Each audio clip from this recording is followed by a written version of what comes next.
मैं इस मीम से शुरू करता हूँ, ठीक है। मैंने ये मीम बस इसलिए पोस्ट किया क्योंकि ये सब अभी भी मुझे अवास्तविक सा लग रहा है। इसे देखिए, एक LGBTQ प्लस वोक बैंगनी बालों वाला व्यक्ति कह रहा है शरणार्थियों का स्वागत है, और एक ब्रिटिश महिला अपनी जान बचाने के लिए भाग रही है और उसका पीछा ये तथाकथित शरणार्थी कर रहे हैं। हमने चाकू मारने, बलात्कार, लूटपाट वगैरह की घटनाओं में बढ़ोतरी देखी है, जैसे मैं आपको दिखाऊंगा। मैं नींव तैयार कर रहा हूँ। मैं पश्चिम को लगभग एक दशक से चेतावनी दे रहा हूँ और मुझे अब भी यकीन नहीं हो रहा कि ये सच में हमारे सामने हो रहा है। मेरा मतलब क्या है इससे? मैंने आपको ये बस पिछले हफ्ते ही दिखाया था। हाँ, ये पेरिस है। हैरिस सुल्तान। एक भी फ्रेंच व्यक्ति नहीं। आसपास कोई फ्रेंच व्यक्ति नहीं है। इसे देखो, उसे देखो। देख रहे हो ना, यहाँ कोई फ्रेंच व्यक्ति नहीं है। और ये ऐसा है, मुझे तो पता भी नहीं वो क्या है। इसे देखो, ये फ्रेंच लोग बैठे हैं। ये असल में पश्चिमी समाज का बहुत अच्छा प्रतिनिधित्व है। पश्चिमी लोग अपने देश में दर्शक बन गए हैं। मैं ज्यादा आलोचना नहीं करूंगा। मुझे पता है, ऐसा लगता है कि वे मुस्कुरा रहे हैं। अगर आप सड़क के बीचों बीच सर्कस देखें तो मुझे लगता है कि शायद आपको थोड़ी हंसी आएगी। लेकिन ये तो बस पश्चिमी समाज का प्रतिबिंब है। ज्यादातर पश्चिमी लोग अपने देश को बिखरते हुए बस देख रहे हैं। उन्होंने कहा, क्या वह एक फ्रांसीसी महिला है? मुझे नहीं पता, आप एक या दो देख सकते हैं, लेकिन यह पेरिस और टूलूज। PSG की जीत के बाद वहां अराजकता फैल गई। कारों को आग लगा दी गई। दुकानों में लूटपाट हुई। आगजनी हुई। पुलिस पर पटाखे फेंके गए। सड़कों को युद्ध भूमि बना दिया गया। देखिए, यही विविधता है ना? यही उन्होंने बेचा आपको। उन्होंने कहा था कि यह खूबसूरत होगा, सब कुछ ठीक हो जाएगा। देखिए इसे, पटाखे। मैंने इस पर एक वीडियो बनाया है। यह पेरिस था, लगभग एक हफ्ता पहले। विविधता फ्रांस को समृद्ध कर रही है। यह लगभग पूरे पश्चिमी देशों में हो रहा है। कुछ देशों में हालात और भी खराब है। अगली बारी ऑस्ट्रेलिया की है। ऑस्ट्रेलिया भी अब ऐसा ही हो रहा है। मेरी भविष्यवाणी है कि मेलबर्न और सिडनी की सड़कों पर शायद करीब एक साल में ऐसा होने लगेगा। हम पहले ही देख चुके हैं कि अफ्रीकी गैंग, मिडिल ईस्ट के गैंग आतंक फैला रहे हैं, आगजनी कर रहे हैं।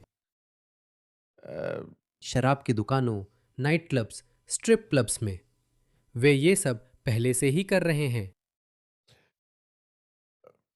लोग विदेशी मूल के हैं, ज्यादातर सूडानी, जो खुद को सूडानी युवा कहते हैं, क्योंकि ये दूसरी पीढ़ी के सूडानी बच्चे, किशोर हैं। वे ऑस्ट्रेलिया में ये सब कर रहे हैं। हमें बताया जा रहा है कि यही नया सामान्य है। प्रधानमंत्री बार बार कहते हैं कि ऑस्ट्रेलिया अब 50 से 60 के दशक जैसा नहीं रहेगा। हाँ, यही वो बता रहे हैं। यही बात उन्होंने फ्रेंच और ब्रिटिश लोगों से भी कही थी, और यही हो रहा है। लेकिन ये वीडियो, खैर, मैंने पिछले हफ्ते पेरिस के बारे में वो वीडियो बनाया था, आप जाकर देख सकते हैं। लेकिन इसे देखिए, ये आज का ब्रुसेल्स है। अपने वीडियो दिखाने से पहले मैं आपको थोड़ा सा अंदाजा देना चाहता हूं कि असल में क्या हो रहा है। आपने यह मुख्यधारा के मीडिया में शायद नहीं देखा होगा, लेकिन एक रिपोर्ट है। मैं आपको रिपोर्ट सुनाऊंगा ताकि आप जान सके कि ब्रुसेल्स में मुख्यधारा के नजरिए से क्या हो रहा है। पुलिस और छात्र शिक्षक प्रदर्शनकारियों के बीच झड़पें हो गई हैं। छात्र शिक्षक है ना, बस उसी पर ध्यान दें। ब्रुसेल्स प्रदर्शनकारी बेल्जियम के फ्रेंच भाषी विश्वविद्यालयों के लिए प्रस्तावित नए सुधारों का विरोध कर रहे हैं, जिनके तहत अधिकांश छात्रों के लिए उच्च शिक्षा की ट्यूशन फीस 835 यूरो से बढ़ाकर 1194 यूरो कर दी जाएगी। हम सब आज यहाँ एकत्र हुए हैं और सभी स्कूल भी जुटे हैं ताकि मंत्री गलेट्जी को बता सके कि हम इस सुधार को नहीं मानते। ट्यूशन फीस में 35% बढ़ोतरी के साथ प्रस्तावित सुधारों के तहत अंतिम वर्ष के माध्यमिक छात्रों के शिक्षकों को बिना अतिरिक्त वेतन हर हफ्ते 2 और कक्षा घंटे लेने होंगे। शिक्षकों को काम करना जरूरी है। उतने वेतन में ज्यादा काम अस्वीकार्य है। इसी कारण शिक्षक हड़ताल पर हैं और कक्षाएं नहीं हो रही हैं। इसीलिए हम आज यहाँ प्रदर्शन कर रहे हैं ताकि परीक्षाएं ना हों। हम इस पूरे सुधार के खिलाफ हैं। गुरुवार प्रेस ब्रीफिंग में बेल्जियम की फ्रेंच कम्युनिटी सरकार की नेता एलिजाबेथ डी ग्रूट ने उच्च शिक्षा शुल्क बढ़ाने का बचाव करते हुए कहा कि इससे सरकार का 1.9 अरब यूरो का बजट घाटा कम होगा। ओह, मैं सोच रहा हूँ कि ऐसा क्यों है। यूरोपीय संघ कंगाल हो गया है। आपने मुख्यधारा का नजरिया देखा, अब मैं असल में क्या हुआ दिखाता हूँ। ये ट्यूशन फीस विवाद और फीस बढ़ोतरी ब्रुसेल्स में हुई, जो यूरोपीय संघ का केंद्र है, जहां उसके नेता बैठते हैं। अब मैं आपको दिखाता हूं कि क्या हो रहा है। इसे देखिए, आपको वहां एक भी बेल्जियन नहीं दिखेगा, अगर ऐसा कुछ अब बचा भी है। ये बेल्जियम के छात्र हैं जो विरोध कर रहे हैं, लेकिन यहां आपको एक भी बेल्जियन नहीं दिखेगा।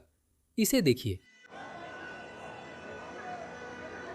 यही चीज आपने पेरिस में भी देखी थी, है ना? ये पेरिस में जो आपने देखा था उससे बहुत मिलता जुलता है। शायद 1-2 बेल्जियन प्रदर्शनकारी होंगे, उन्हें इसमें शामिल होना ही पड़ेगा। भीड़ में शामिल होना पड़ेगा, नहीं तो पीटेंगे। यह यूरोपीय तरीका नहीं है। यूरोपीय लोग कम से कम पिछले 75 सालों में या द्वितीय विश्व युद्ध के बाद के दौर में ऐसा व्यवहार नहीं करते। उनका मतलब है तीसरी दुनिया को लाओ और खुद भी वही बन जाओ। मैं और दिखाता हूं। इसे देखिए, उस बेल्जियन व्यक्ति को देखिए। बहुत ही बेल्जियन जैसा कर रहा है काम।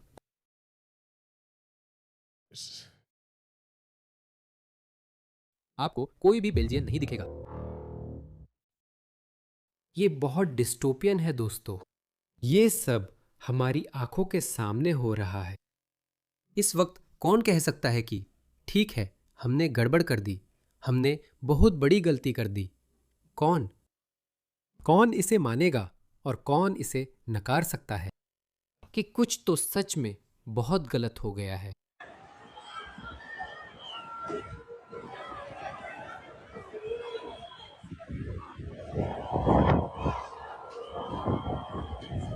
उसे देखो।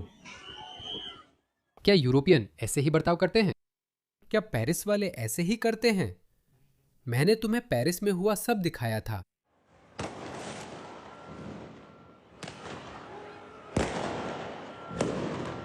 यहां कोई गोरे लोग नहीं दिख रहे।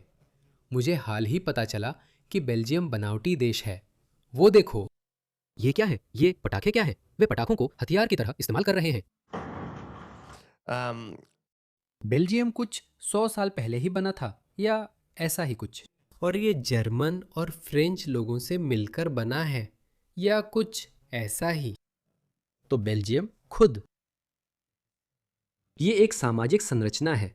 मेरा मानना है सभी देश सामाजिक संरचना है, लेकिन वे न जर्मन है न फ्रेंच, ठीक है? पर वो देखो, उस शानदार यूरोपीय व्यक्ति को देखो। उसे जाने दो। उनके लिए तो यह बस एक बड़ी पार्टी है। उन्होंने ये देश नहीं बनाए, इसलिए उन्हें इसकी परवाह नहीं है। वे इसे आसानी से नष्ट कर सकते हैं, क्योंकि कोई भावनात्मक जुड़ाव नहीं है। कोई नहीं है। इन देशों को बनाने में कोई पीढ़ीगत भूमिका नहीं है। इसीलिए यह है। इसीलिए आप ये उदासीनता और घृणा देखते हैं। कुछ लोगों के पास वाजिब, मेरा मतलब है उनके पास ये शिकायतें भी होंगी। मुझे पता है कि किंग लियोपोल्ड ने कॉन्गो के लोगों के साथ क्या किया था। मुझे लगता है, क्या वह कॉन्गो था? मुझे लगता है कि वही था। कल्पना कीजिए कि कांगोली लोगों को यहाँ लाया जाए। मुझे नहीं पता उनमें से कितने हैं या यहाँ हैं भी। बेल्जियम की जनसंख्या संरचना की जानकारी भी नहीं है। मैं बता सकता हूँ कि ये मूल यूरोपियन नहीं है, ये फ्रांसीसी या जर्मन नहीं है। देखिए उसे आप सोचेंगे कि वे आभारी होंगे कि उन्हें इसका हिस्सा बनने का मौका दिया गया। एक, समृद्ध खुशहाल पश्चिमी देश। लेकिन नहीं, ऐसा नहीं होता है। ऐसा बिल्कुल भी नहीं है। इसे देखिए।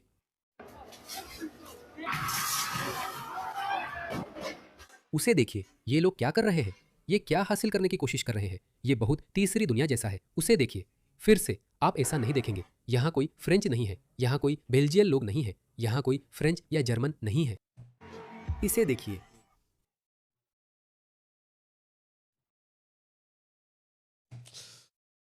और ये सिर्फ यूरोप की बात नहीं है। मैं आपको ये वीडियो दिखाता हूँ। ये वीडियो अभी अभी इंग्लैंड से आया है, इंग्लैंड के किसी हिस्से से। बहुत मिलता जुलता व्यवहार है। इसके लिए एक शब्द है जो मैं यहाँ नहीं कह सकता। इसके लिए पेट्रियन पर मेरे बिहाइंड क्लोज डोर्स प्रोग्राम के सदस्य बने। तो आप जानते हैं, ये सिर्फ सदस्यों और पेट्रियन समर्थकों के लिए विशेष है। और मैं महसूस करता हूँ कि वहाँ मुझे बातें जैसी हैं वैसी कहने की थोड़ी ज़्यादा आज़ादी मिलती है। इसे देखो। ये क्या है? जैसा कि मैंने कहा, कुछ ब्रिटिश लोग भी शामिल हैं। वहाँ 3 श्वेत ब्रिटिश महिलाएं और 2 जवान लड़कियां हैं।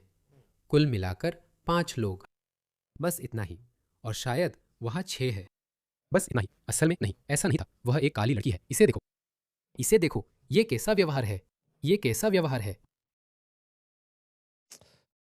क्या मैंने नहीं कहा था कि ये ऑस्ट्रेलिया में शुरू हो रहा है? देखो, ये मेलबर्न के वीडियो जैसा है जो हाल ही में आया था। इसे देखो। कोई ऑस्ट्रेलियाई नहीं, कोई ऑस्ट्रेलियाई नजर नहीं आ रहा है दोस्तों, कोई ऑस्ट्रेलियाई नहीं। इसे देखो। ये वे वंशज है, दूसरी पीढ़ी के अफ्रीकी, जिनके माता पिता को अंदर आने दिया गया था। इस भारतीय महिला को देखो, वो हैरान है।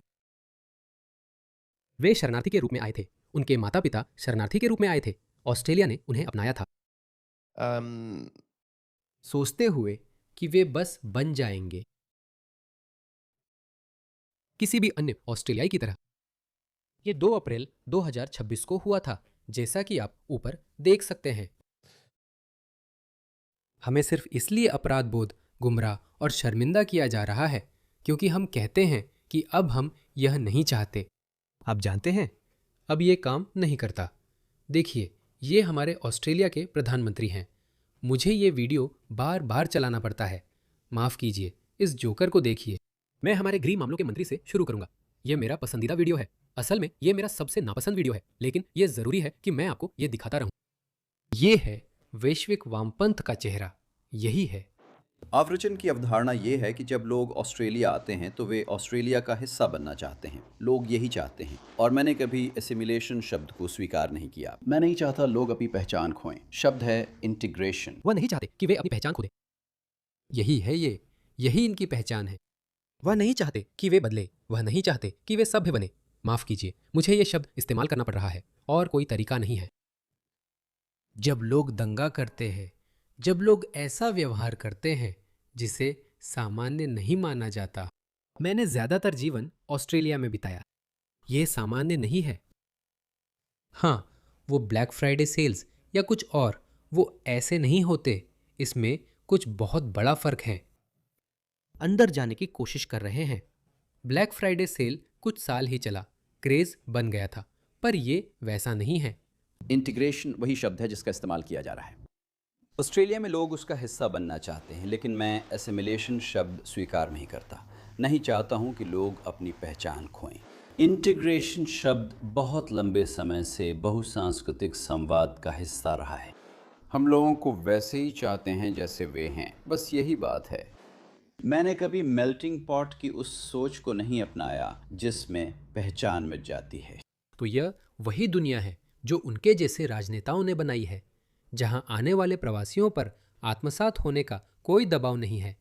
विकसित हो, बस विकसित हो। इसकी एक वजह है कि आपका देश एक तीसरी दुनिया का नरक है। तो अगर किसी चमत्कार से, किसी तरह आपको उस गंदगी से बाहर निकाल लिया गया है, तो सभ्य लोगों के तौर तरीके अपनाओ, समझे?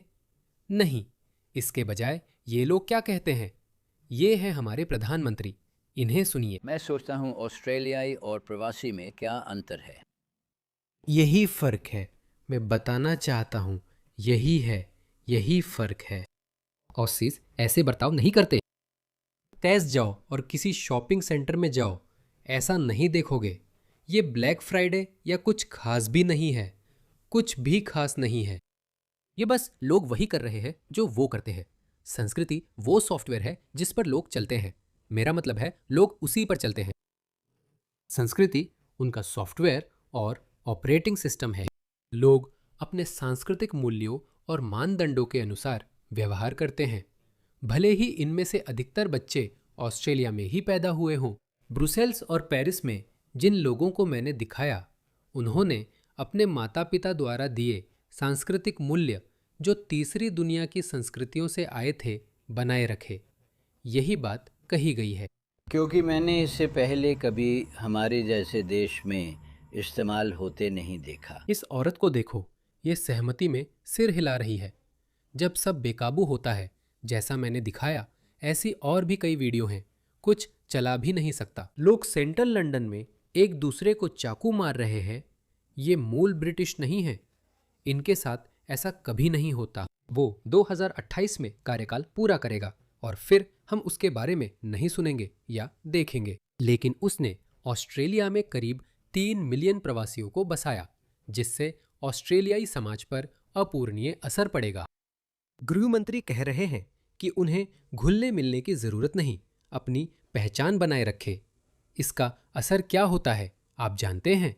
ये और अधिक गेटो बनाएगा, क्योंकि आपको घुलने मिलने या फैलने की जरूरत नहीं है, खासकर सफेद लोगों के बीच। मैं हमेशा से ऐसे ही रहा हूं। शायद मैं अलग हूं। मैं हमेशा गोरे लोगों के बीच रहना चाहता था। मैं कह रहा था कि कुछ जातीय राष्ट्रवादी कहते हैं कि आप जानते हैं, ये लोग हमारे साथ रहना चाहते हैं। हाँ, मैं कहता हूं, हाँ, मैं सभ्य समाज में रहना चाहता हूं। मैंने कभी मुसलमानों या पाकिस्तानियों के बीच रहना नहीं चाहा, पाकिस्तानियों के बीच भी नहीं, यहां तक कि उस छोटे से समय के लिए भी जब मैं यहां आया था और लगभग 3 या 4 साल तक मुस्लिम था। मैं उनके बीच नहीं रहना चाहता था, बस ऑस्ट्रेलियाई समाज का हिस्सा बनना चाहता था। उनकी तरफ से हम पर कोई दबाव नहीं था। मैं कह रहा हूं कि ऑस्ट्रेलियाई समाज की तरफ से दबाव डाला जाना चाहिए, लेकिन ऐसा नहीं होगा, क्योंकि ये राजनेता कहते हैं कि आपको घुलने मिलने या आत्मसात होने की जरूरत नहीं है। आपको ऐसा करने की जरूरत नहीं है। और इस जोकर जैसे प्रधानमंत्री को देखो, वह ऑस्ट्रेलिया को वैसे ही अपूरणीय नुकसान पहुंचा रहा है जैसे यूरोपीय नेताओं ने अपने देशों को पहुंचाया था। वे कहते हैं कोई दबाव नहीं, जैसे हो वैसे रहो, सब एक जैसे हो, किसे फर्क पड़ता है? आप जानते हैं हमारे पास ऐसे लोग हैं जो हमारी सरकार में वरिष्ठ पदों पर हैं, व्यापार में हैं। आप जानते हैं इस देश के कुछ बड़े उद्योगपति यहाँ शरणार्थी और प्रवासी के रूप में आए थे। क्या वे ऑस्ट्रेलिया से अलग हैं? वे अक्सर सफलता की कहानियां बताते हैं, जैसे देखो उन्हें देखो। दरअसल मैं खुद एक सफलता की कहानी हूं। अगर उनकी जिंदगी बहुसांस्कृतिकता या आप्रवासन पर निर्भर हो तो वे मेरे जैसे लोगों का हवाला देंगे, पर मेरी बात नहीं सुनेंगे कि हम अपवाद हैं। यही सामान्य है। जो आप देख रहे हैं वही आम बात है। और यही कुछ पेरिस, लंदन और ब्रुसेल्स की सड़कों पर हो रहा है। मैंने आपको अभी दिखाया। और यही मेलबर्न और सिडनी में भी होने वाला है। ये पहले से ही हो रहा है। ये मेलबर्न था कुछ महीने पहले।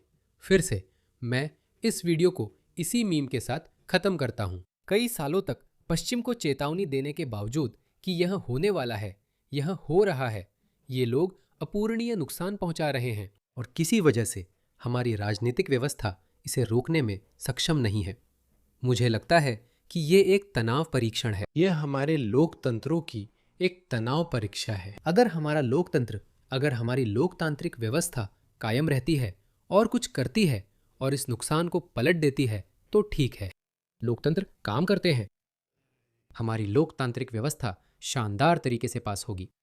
लेकिन अगर ऐसा नहीं होता है और व्यवस्था टूट जाती है और हमारे यहाँ किसी तरह की नागरिक अशांति हो जाती है और लोग गिलोटिन लगा देते हैं, और शायद कोई भी राजनीतिक व्यवस्था हमेशा काम नहीं करती। कुछ हालात में अधिनायकवाद जरूरी हो सकता है।